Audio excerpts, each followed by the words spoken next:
Spider-Man is one of the most popular superheroes of all time. It is a billion-dollar property that spans films, TV shows, video games, and merchandise to boot. Yet, Spider-Man has made the news lately for all the wrong reasons due to the fragmented relationship between Sony and Marvel. Let's take a look at the tangled web of Spider-Man's history. I'm Cody Low, and this is The Boardroom.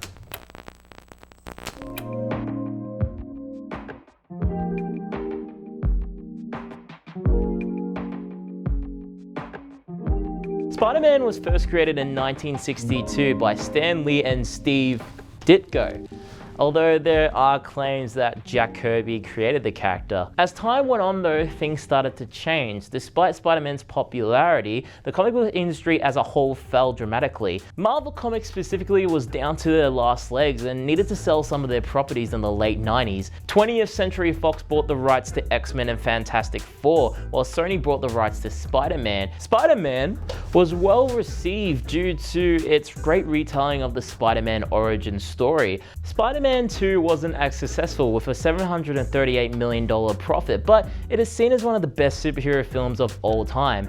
Spider-Man 3 was not. The Amazing Spider-Man released in 2012. Despite 2 sequel films planned, Sony postponed the films after the second film was not well received. In 2015, the studio came to a deal and Spider-Man was rebooted with Tom Holland at the helm. Rumors started coming out, however, that Sony and Marvel wanted to restructure the deal, mainly due to Marvel feeling their work deserved more financial gain. But they are billion-dollar companies with plenty of smart people up top. They know how important Spider-Man is to both companies, and I'm sure we'll see a resolution soon. Anyway, thank you for watching. Cody. What's up, Jack? You do realize Spider-Man is no longer a part of the MCU, right? What? Yeah. Sony pulled the character from all of their future Marvel films. I'm sorry. I need a couple of hours.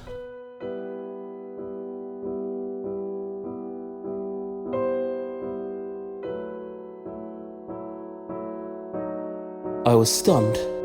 How could Sony do this? It was working so well. Or was it Marvel being too selfish? I must get to the bottom of this. Okay, so who's at fault for this corporate blow-up?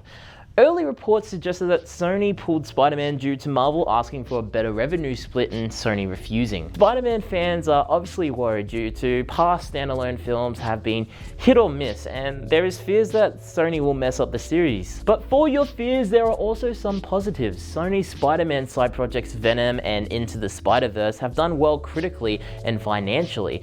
Maybe Sony finally understands how to use the property and decided to leave the MCU as soon as they could. So for now, the future of Spider-Man films remains to be seen.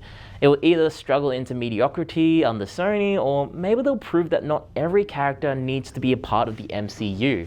Anyway, that's it for this episode. If you want to check out a longer version, you can go to youtube.com/upstartmagazine where we detail more about the history of Spider-Man.